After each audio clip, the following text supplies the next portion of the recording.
Count down 7. Exercise number 17b. Question number 8. The wheel of bus radius is 50 centimeter. Then how many revolution of the wheel take off cover distance 3 kilometre. पहले बात कर रहा था कि एक wheel है, अगर वो 450 टाइम मूव करता है क्वेश्चन नंबर 7 में, तो कितने मीटर डिस्टेंस तय सफर उसने किया है। अब यहाँ पे वो कह रहा है कि 3 किलोमीटर एक व्हील घूमता है, मतलब 3 किलोमीटर तक घूम ही जाता है एक व्हील, तो कितने रेवोल्यूशन में 3 किलोमीटर पूरे करेगा। तो सबसे पहले हम सर्कमफेरेंस निकाल लेंगे, क्योंकि व्हील है, व्हील की बाउंड्री हमारे पास सर्कमफेरेंस में होती है।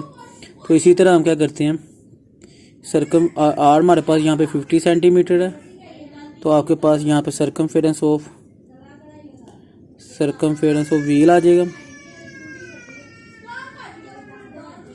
तो आपके पास 2 पाई आर फार्मूला।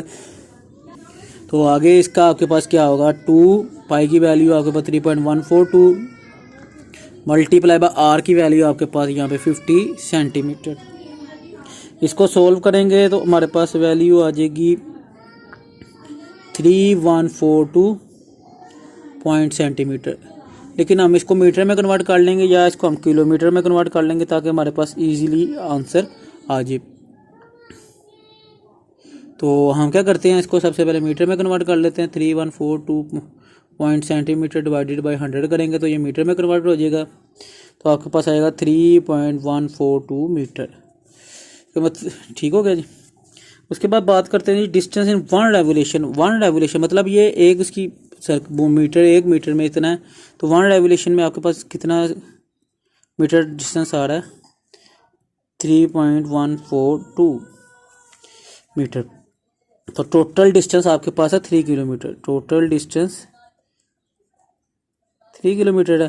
तो इसको हम मीटर में कन्वर्ट कर लेते हैं, ताकि यूनिट सेम होना लाजमी है। अगर क्वेश्चन आप एडजस्ट करना चाहते हैं तो इसको मीटर में कन्वर्ट किया तो ये आया 3000 मीटर। देन आप यहाँ से देखें तो नंबर ऑफ रेवोल्यूशन निकालने का मतलब 3000 मीटर के अंदर अगर एक रेवोल्यूशन इतना मीटर डिस्टेंस तय करता है, 3000 मीटर में वो कितने रेवोल्यूशन में आएंगे। मतलब एक रेवोल्यूशन में एक चक्कर 3.142 मीटर डिस्टेंस सब काट रहा है, तो आपके पास 3000 मीटर में कितने वो चक्कर लगाएगा। तो नंबर ऑफ रेवोल्यूशन आपने फाइंड करनी है। Number of revolution equal to 3000 ऊपर आ गया, तो डिवाइडेड बाय 1 रेवोल्यूशन कितने 1 चक्कर जितना आपके पास आ रहा है, तो आपके पास आया 955 revolution. Question number 9। A goat kept in a rectangular field. आपके पास एक रेक्टेंगुलर फील्ड है जी, उसकी आप लेंथ बेशक आप 14 रख लें, ब्रेथ 22, ब्रेथ जो मर्जी रख लें, उसने आपको बताया। तो हम सिंपल कर लेते हैं जी, एरिया ऑफ रेक्टेंगुलर फील्ड। तो आपके पास क्या फार्मूला उसका, लेंथ मल्टीप्लाई बाय ब्रेथ। तो लेंथ ऑफ ब्रेथ आपको पहले बताया, आप जो सी मर्जी रख सकते हैं। मैं यहाँ पे लेंथ रख लेता हूँ 14.5 मीटर, ब्रेथ मैं यहाँ पे रख लेता हूँ उसकी 22 मीटर। तो आपके पास आया 40.5 मल्टीप्लाई बाय 22.5। दूसरी चीज़ है, अगर आपको ना समझ लगेगा आपने पहले क्या चीज़ रखनी है, रेक्टेंगुलर लेंथ रखनी है कि ब्रेथ 40, तो आपके पास फार्मूले में देखें लेंथ आती है पहले, तो पहली वैल्यू लेंथ की, दूसरी ब्रेथ आती है तो वो इसी तरह दूसरी ब्रेथ की। तो आप सबसे पहले आप इसको यहाँ पे इसके सोल्व करें तो आपके पास इसका आंसर आ जाएगा 14.1, ये आ जाएगा 192 मीटर स्क्वायर।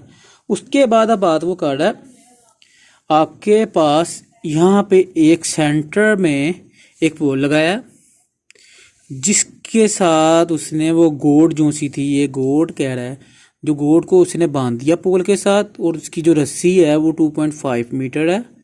अब वो जो 2.5 मीटर है वो इसके इर्द गिर्द पोल के घूमी जा रही है। ठीक है जी। यहाँ पे वो देन कह रहा है कि जो इसके इर्द गिर्द घूम रही है उसका एरिया बता दें। तो अब आप यहाँ पे देखें, ये एक सर्कल बन गया, क्योंकि एक पोल था, पोल के दरमियान में इतने 2.5 मीटर आपको कहा था लॉन्ग चेन है जिसके वो घूम रही है, मतलब 2.5 इंच की चेन है जो घूमी जा रही है। तो अब हमें पता है अगर सेंटर पॉइंट से अगर आप सर्कल के बाउंड्री को टच करते हो तो वो रेडियस हो जाता है। ठीक है, तो सिंपल सा क्वेश्चन बन गया। यहाँ से सबसे पहले आप यहाँ पे क्या कर लें, उसका एरिया फाइंड कर लें। Area of surface where goat can go, तो क्या फार्मूला आएगा, सर्कल लग रहा है तो पाई आर स्क्वायर फार्मूला आ जाएगा। 3.142 मल्टीप्लाई बाय रेडियस आपके पास उसने खुद ही बताया 2.5 मीटर की चेन थी। ठीक है, तो इसका स्केल ले लेना जाएगा 3.142 को सोल्व करें तो ये आपके पास आ जाएगा 19.6375। ठीक हो गया। उसके बाद वो कह रहा था आपके क्वेश्चन में what surface that field will be not will able to graze, जो उसके बकरी के काम या गोड़ के काम नहीं आ रही वो कितनी बकाया रह गई है। ठीक है, तो सिंपल सी चीज़ है, आप क्या करो जिधर मतलब कि बकरी उस इधर इधर अब जब चेन उसकी यहाँ तक ये काम नहीं आ रही बकरी के एरिया, तो कह रहा है वो बाकी का एरिया बता दो। तो सिंपल सी चीज़ है, तो आपके पास कह सकते हैं got where can go and not go which area, तो वो आपके पास किस तरह निकलेगा। आपके पास टोटल एरिया था 319 मीटर स्क्वायर माइनस जो आपके पास सर्कल का एरिया आया था जिसके इर्द गिर्द वो घूम रही है। तो आपके पास इसको सोल्व कर लें तो आएगा 2.993625 मीटर स्क्वायर, अप्रोक्सीमेटली आपके पास 2.99 मीटर। क्वेश्चन की डायग्राम देख लें फिर। मतलब अगर एक सर्कल है जिसका आपने पहले एरिया निकाला है यहाँ तक, देन उसके बाद कह रहा है कि इधर एक सेंटर में इस जगह के एक पोल लगाया है जिसके इर्द गिर्द 2.5 मीटर की उसने आपके साथ रस्सी बांधी है गोट को, और वो अब सिर्फ 2.5 इस तरह घूम रही है उस पोल के इर्द गिर्द ही। तो ये देखेंगे सर्कल बन गया था, तो सर्कल यहाँ तक इसका रेडियस हो गया, तो रेडियस के थ्रू हमने ये वैल्यू निकाल ली।